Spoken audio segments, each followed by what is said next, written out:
Shalom Ibu Bapak Saudara yang terkasih di dalam Tuhan Yesus Kristus. Kembali lagi kita berjumpa di dalam renungan di Bina Iman GKI Klasi Solo kali ini. Kiranya kita semua boleh berada di dalam penyertaan Tuhan dan kita boleh menjalani aktivitas hari ini dengan baik.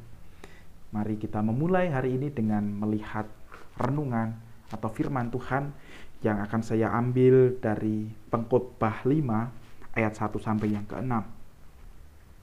Janganlah terburu-buru dengan mulutmu dan janganlah hatimu lekas-lekas mengeluarkan perkataan di hadapan Allah, karena Allah ada di surga dan engkau ada di bumi.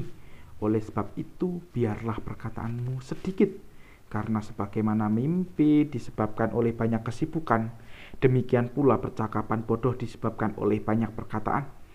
Kalau engkau bernazar kepada Allah, janganlah menunda-nunda menepatinya, karena Ia tidak senang kepada orang-orang bodoh. Tepatilah nazarmu. Lebih baik engkau tidak bernazar daripada bernazar, tetapi tidak menepatinya.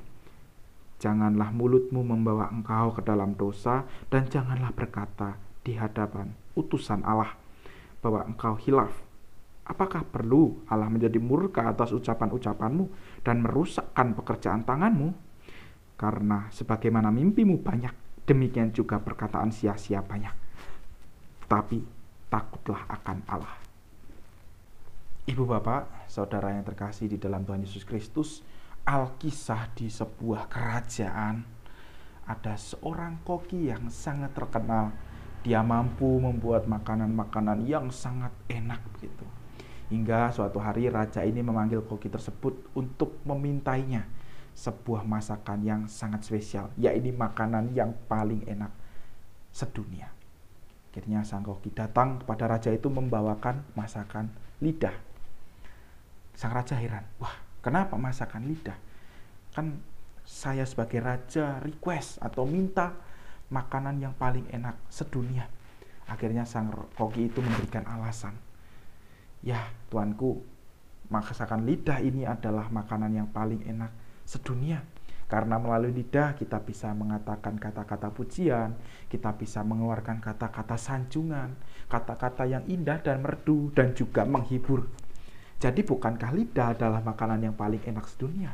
Wah, raja berpikir, benar juga, masuk akal gitu apa yang dikatakan oleh koki ini. Kemudian raja kembali request pada koki tersebut, besok bawakan aku sebuah masakan dan masakan yang paling tidak enak sedunia. Akhirnya keesokan harinya koki tersebut kembali membawakan masakan kepada raja, dan yang dibawa adalah masakan lidah lagi. Wah, raja ini bingung. Kemarin lidah itu menjadi masakan yang paling enak sedunia, kok sekarang kembali lagi lidah menjadi masakan dan menjadi masakan yang paling tidak enak sedunia. Akhirnya sang koki memberikan alasannya. Ya, lidah menjadi masakan yang paling tidak enak sedunia karena melalui lidah kita bisa berkata hal-hal yang buruk, kita bisa berkata kasar, kita bisa mengeluarkan kata-kata yang kotor, bahkan kata-kata yang melukai hati orang lain. Jadi dengan lidah sang koki ini bisa membuat masakan paling lezat sedunia, tetapi sekaligus dengan lidah juga dia bisa menjadi atau membuat makanan yang paling tidak enak sedunia.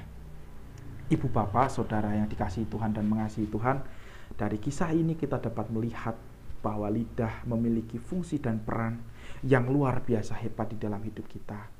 Melalui lidah kita kan memang kita berinteraksi, kita berkomunikasi dengan orang lain. Tetapi ada istilah lidah tidak bertulang. Bahwasanya lidah bisa kita pakai untuk mengeluarkan kata-kata yang baik, kata-kata yang positif, yang indah. Tetapi dengan lidah kita juga bisa mengeluarkan kata-kata yang buruk, yang negatif, yang berisi sumpah serapah, hingga bersaksi dusta. Jadi lidah ini dapat menjadi sebuah pedang bermata dua, yang mana bisa membangun, tetapi juga bisa menjatuhkan. Dan barangkali kata-kata ini tidak kita sadari gitu, yang keluar dari mulut kita bisa melukai hati orang lain. Kita tidak sengaja mengeluarkan kata-kata dari lidah kita yang ternyata bisa melukai hati sesama kita, melukai hati keluarga kita, melukai tetangga kita, dan bahkan melukai hati Tuhan sekalipun. Maka dari itu di sini kita melihat bacaan kita, penulis kitab Pengkhotbah mengingatkan kita untuk tidak sembarangan menggunakan lidah kita atau mulut kita, baik berkata-kata kepada sesama kita maupun kita berkata-kata kepada Tuhan. Pengkhotbah mengatakan, jangan terburu-buru dengan mulutmu, jangan terburu-buru dalam mengucapkan sesuatu. Nah, kalau boleh jujur, letak permasalahannya kan seringkali yang kita alami dalam hidup kita seringkali terburu-buru dalam mengucapkan sesuatu. Jadi seringkali kita terburu-buru dalam mengucapkan sesuatu kepada sesama kita atau kepada Tuhan tanpa kita berpikir dahulu atas apa yang akan kita ucapkan. Kita tidak menimbang-nimbang dahulu, tidak menilai dahulu perkataan kita. Apakah ini perkataan yang baik, yang membangun, atau yang mungkin berpotensi menyakiti atau melukai hati orang lain ataupun hati Tuhan. Ya, kita mengingat bahwasanya kata-kata kita ini sangat berbahaya. Kata-kata kita atau lidah kita ini bisa berpotensi untuk merusak atau menyakiti kehidupan sesama kita.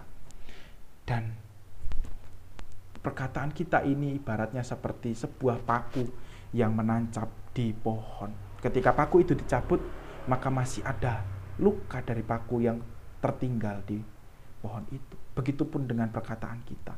Kita bisa mengucapkan sesuatu yang bisa menimbulkan luka bagi orang lain. Dan ketika perkataan itu mungkin sudah dimaafkan, tetap bisa meninggal luka di hati mereka. Karena apalagi perkataan yang sudah terucap dari lidah kita, dari mulut kita, tidak bisa kita tarik kembali. Jadi kembali lagi dari renungan kali ini, kita harus mengingat untuk senantiasa berpikir dahulu sebelum kita mengucapkan kata-kata kita. Maka dari itu, kalau kita melihat pengkhotbah di dalam ayat terakhir di bacaan kita, di kalimat terakhirnya, pengkhotbah mengatakan, takutlah akan Tuhan. Sikap takut akan Tuhan ini menjadi pedoman bagi kita untuk menggunakan lidah kita. Lidah kita adalah pemberian Tuhan. Mari kita gunakan lidah kita, perkataan kita dengan dasar takut akan Tuhan. Mari kita belajar untuk menimbang-nimbang, untuk menilai dan memikirkan setiap perkataan yang keluar dari mulut kita, agar apapun yang boleh keluar dari lidah kita, mulut kita, adalah perkataan yang membangun, yang membawa dampak yang baik, bukan justru merusak dan melukai hati sesama kita, atau bahkan melukai hati Tuhan. Kiranya Tuhan menyertai kita dan menyertai setiap perkataan kita. Amin.